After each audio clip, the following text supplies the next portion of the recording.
Hello everyone, welcome to our YouTube channel Knowledge Junction Learn with Sweetie.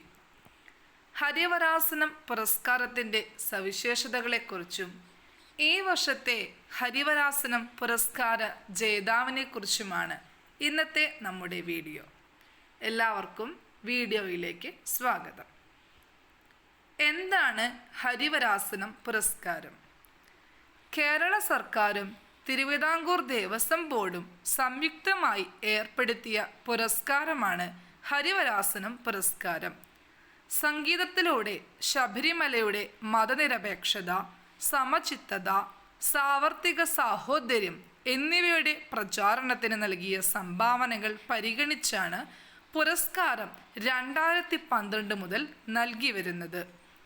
എല്ലാ വർഷവും ശബരിമലയിലെ മകരവിളക്കുത്സവത്തിന് മുന്നോടിയായി ഹരിവരാസനം അവാർഡ് പ്രഖ്യാപിക്കുന്നു. 1,00,000 രൂപയും പ്രശസ്തി പത്രവും ഫലകവും അടങ്ങുന്നതാണ് അവാർഡ്. ഹരിവരാസനം എന്ന പേരിലാണ് പുരസ്കാരം കൊടുക്കുന്നത്. 2025 ഹരിവരാസനം പുരസ്കാര ജേതാവ് ശ്രീ കൈതപ്രം ദാമോദരൻ നമ്പൂതിരിയാണ്.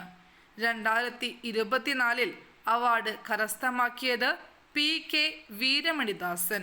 2023 ശ്രീകുമാരൻ തമ്പി.